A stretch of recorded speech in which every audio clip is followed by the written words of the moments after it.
હવે આપણે વાત રૂપિયાની કરી લઈએ તો નવા વર્ષની શરૂઆતના કારોબારમાં ડોલર સામે રૂપિયો 85.62 રૂપિયા પ્રતિ શેરની સામે 85.62 રૂપિયા પ્રતિ શેર ઉપર જ ખુલ્યો. જો કે ત્યારબાદ 85.70 સુધીના સ્તર આપણને જોવા મળી રહ્યા છે. ડોલર ઇન્ડેક્સની વાત કરીએ તો એ જે મજબૂતી 108 ઉપર આપણને યથાવત લાગતી હતી હજી આગળ વધી છે અને 108.46 ઉપર વધતી દેખાઈ રહી છે.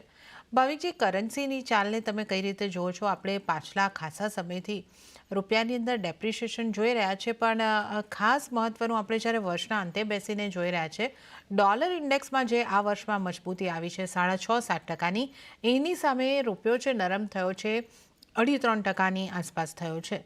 તો આને તમે કઈ રીતે જુઓ છો? નિયર ટર્મમાં તમે કરન્સીની ચાલ તમને કેવી લાગે છે? અને આવતા વર્ષની જો આપણે વાત કરીએ તો કરન્સીની ચાલ કેવી રહેશે?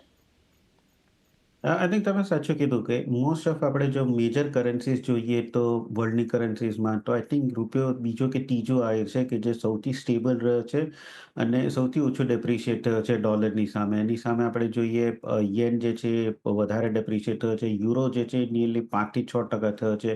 પાઉન્ડ જોઈએ તો એ પણ 4 થી 5% થયો છે. એની સામે ડોલર આપણે રૂપિયો જોઈએ તો ખાલી 3%ની આસપાસ જ થયો છે. એટલે ડેફિનેટલી આ વખતે આરબીઆઈ જે છે એ લોકોએ ઘણો જ રૂપિયો જે છે એ સ્થિર રાખ્યો છે, સ્ટ્રોંગ રાખ્યો છે.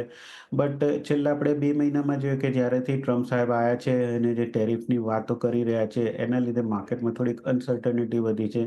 અને પ્લસ ફેડ જે છે એ લોકોએ પણ એમનું જે આઉટલુક જે છે એ સપ્ટેમ્બરમાં કીધું હતું કે 2025માં 4 રેટ કટ થશે, એની સામે 2 કરશે. એટલે એના લીધે પણ ડોલર ઇન્ડેક્સ જે છે એ મજબૂતી તરફ થઈ રહ્યો છે. યીલ્ડ, ટ્રેઝરી યીલ્ડ છે એ પણ વધી રહ્યો છે. અને એની સામે સામે ચાઇનીઝ યુએન જોઈએ એ પણ વીક થઈ રહ્યો છે. એટલે એની કમ્પેરેટિવલી આપણો રૂપિયો જે છે હજી મજબૂત છે. બટ આગળ જતાં જો ચાઇનીઝ યુએન વીક થશે તો ડેફિનેટલી મને લાગે છે કે આરબીઆઈ જે છે એ રૂપિયો પણ વીક કરવા દેશે. કારણ કે કોમ્પિટિટિવ એડવાન્ટેજ પણ આપણને મળશે. જો આપણો રૂપિયો વધારે મજબૂત થશે, જેટલો સામે ચાઇનીઝ યુએન ડેપ્રિશિએટ થાય છે, તો આપણું કોમ્પિટિટિવ એડવાન્ટેજ જે છે એ પણ થોડુંક ઓછું થઈ શકે છે. હાલ અત્યારના જ્યાં સુધી જાન્યુઆરીમાં શપથવિધિ લેતા નથી ટ્રમ્પ સાહેબ, ત્યાં સુધી મને નથી લાગતું કે ડોલર ઇન્ડેક્સમાં આપણને કોઈ પણ વીકનેસ જોવા મળે.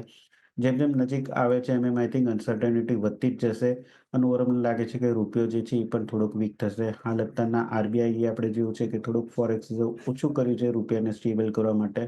બટ હમણાં મને નથી લાગતું કે એ પણ ઇન્ટરવીન કરશે. એટલે હું એક્સપેક્ટ કરી રહ્યો છું કે 86 થી 86.20 સુધી હજી પણ રૂપિયો જે છે એ ડેપ્રિશિએટ થશે અને 109.20 સુધી આપણને ડોલર ઇન્ડેક્સ પણ મજબૂત જોવા મળી શકે છે. તો શોર્ટ ટર્મમાં હજી પણ લાગે છે કે વીકનેસ છે રૂપિયામાં 86 થી 86.20 સુધીનું આપણને લેવલ જોવા મળી શકે છે. ઓકે, તો શોર્ટ ટર્મની અંદર તો રૂપિયામાં હજી વીકનેસ છે. 86 અને 86.20 સુધી આપણને યુએસડી એનઆર જોતો દેખાઈ શકે છે. અને ડોલર ઇન્ડેક્સની આપણે વાત કરી 109.20 સુધી એ આપણને મજબૂત થતો દેખાઈ શકે છે. તો કરન્સીની ચાલ